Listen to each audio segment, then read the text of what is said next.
Halo teman-teman, kembali dengan channelnya, itu channel Jemaya Daniela. Pada video kali ini kita akan membahas salah satu contoh soal kimia dari kiriman teman kita. Dan ini merupakan salah satu soal mengenai teori atom. Nah, kita akan lihat ini sebenarnya soalnya agak cukup berbeda dengan apa yang sudah pernah kami bahas sebelumnya. Karena ini memang sama sekali kita belum pernah bahas ya.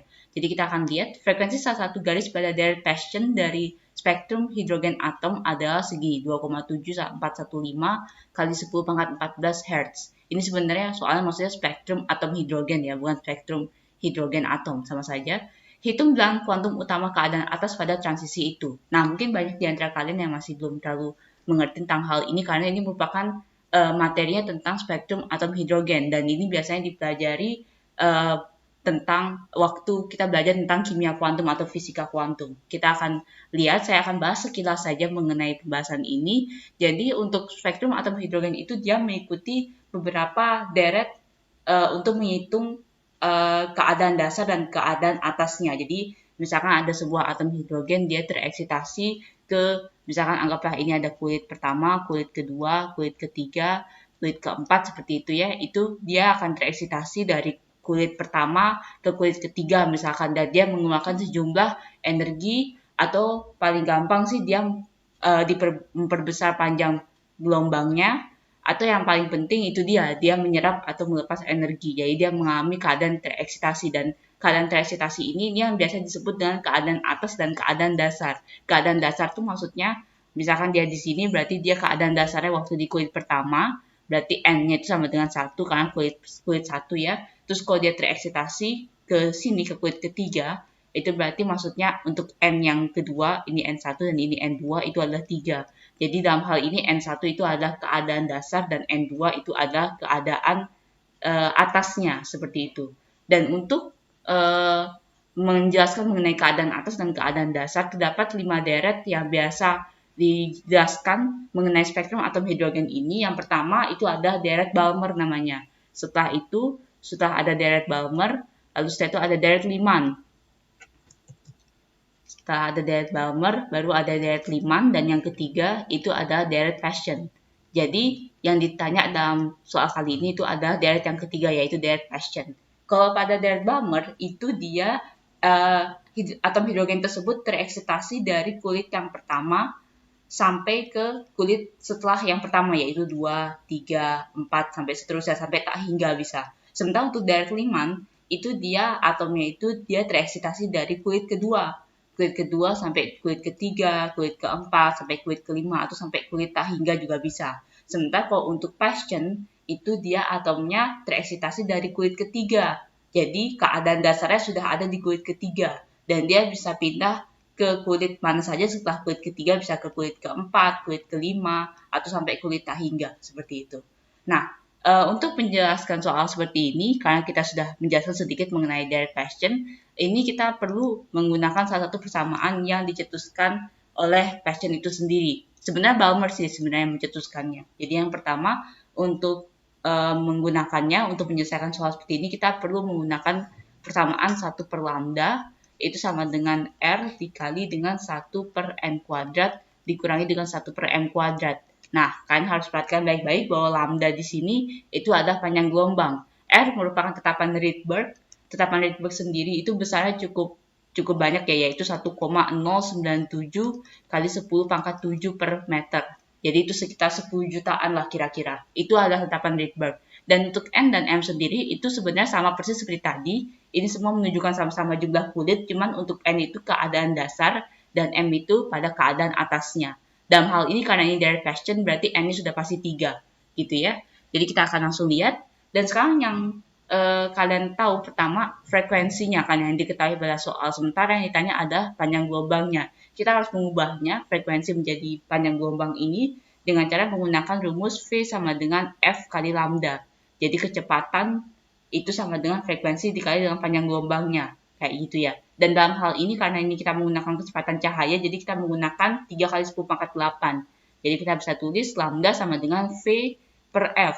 V-nya sendiri ada kecepatan cahaya 3 kali 10 pangkat 8 per F-nya yang sudah diketahui pada soal, yaitu 2,7415 kali 10 pangkat 14 Hz. Dan kita akan dapat jadinya untuk lambdanya itu itu kira-kira 1,094 kali 10 pangkat min 6 meter, kayak gitu.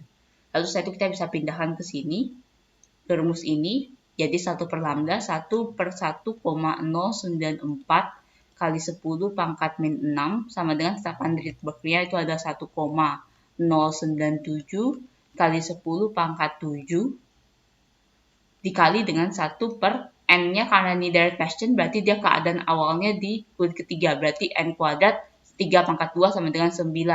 Dan yang selanjutnya yaitu m kuadrat, m-nya yang ditanya. Jadi kita disuruh mencari m-nya di sini ya. Oke, kita akan coba bagi pertama 1 per 1,094 kali 10 pangkat min 6 itu kira-kira sama dengan 9,1408 kali 10 pangkat 5. Lalu setelah itu yang tetapan Rydberg ini kita pindah ke ruas kiri sehingga dia jadi pembagian. Jadi 9,1408 kali 10 pangkat 5 dibagi dengan 1,097 kali 10 pangkat 7. Jadi yang tersisa di ruas kanan itu cuma pembagian pengurangan antar pecahan, yaitu 1 per 9 dikurangi dengan 1 per m kuadrat. Nah, kita akan coba hapus dulu yang ini sebagai pengantar saja ya. Oke. Ini kita bagi, jadi ini kita bisa coret. Ini sisanya 2 di penyebut. 9, sekian dibagi dengan 1, sekian. Itu hasilnya bisa saja menjadi 8,3325. Sorry, 8,3325. Ini kita bawa ke atas sehingga menjadi 10 pangkat min 2. 8,3325 dikali 10 pangkat min 2 sama dengan 1 per 9 dikurangi dengan 1 per m kuadrat. Lalu setelah itu 1 per m kuadratnya kita bawa ke ruas kiri sehingga dia jadi positif karena itu yang ditanya ya. 1 per m kuadrat sama dengan 1 per 9 dikurangi dengan 8,3325 kali 10 pangkat min 2. Oke. Nah, kalau misalkan ingin mengubahnya ke dalam pecahan biasa, ke bilangan desimal biasa, itu juga tidak masalah karena ke waktu pengurangan kan tidak bisa menggunakan bilangan baku sama sekali ya. Jadi kita bisa tulis 1 per m kuadrat sama dengan 1 per 9 dikurangi dengan 0,083325. Jadi ya kasarnya koma yang dibajukan ke depan sebanyak 2 kali gitulah. Tapi kalau bisa sih jangan berpikir seperti itu. Pokoknya dia dikalikan dengan 10 pangkat min 2 atau dikali dengan 0,01. Jadi kita dapat 1 per 9 dikurangi dengan 0,083325. Lalu setelah itu ini kita kurangin. Karena ini satunya pecahan biasa dan satunya bukan pecahan, tapi angka desimal biasa ya. Kita harus samakan dulu penyebutnya. Jadi 1 per m kuadrat sama dengan 1 per 9 dikurangi dengan ini dikali dengan 9. Dia akan menjadi 0,749925 per 9. Nah, setelah itu kita kurangi pembilangnya seperti biasa. 1 per m kuadrat itu sama dengan 0,2575 per 9. Karena yang tanya ada m kuadrat, berarti boleh dong ya luas kiri dan luas kanannya sama-sama dibalik. Jadi kita bisa tulis seperti ini jadinya. 1 per m kuadrat, awalnya kan dia kan 1 per m kuadrat sama dengan 0,25075 per 9, ya kan? Kita bisa balik baik di luas kiri maupun di luas kanan sehingga kita bisa dapat jadinya m kuadrat sama dengan 9 dibagi 0,2550075. Dan 9 dibagi 0, sekian ini sama saja dengan 35,98. Jadi kita dapat m kuadrat sama dengan 35,98 atau setara dengan 36. Jadi kita dapat m-nya sama dengan akar dari 36 atau sama dengan 6. Jadi inilah jawabannya. Jadi kita bisa lihat bahwa dengan frekuensi segini, itu menunjukkan bahwa atom hidrogen tersebut itu dia sudah tereksitasi dari kulit ketiga, keadaan dasarnya, ke kulit ke-6, keadaan atasnya. Seperti itu. Ya, oke. Jadi itu saja untuk pembahasan soal pada video kali ini. Jangan lupa untuk like, share, dan subscribe. Dan apabila kalian memiliki pertanyaan ataupun soal yang ingin dibuatkan videonya seperti teman kita ini juga, silakan kalian cek di dalam deskripsi setiap video kami. Di sana ada email. Kalian bisa kirimkan soal kalian ke dalam email tersebut. Terima kasih.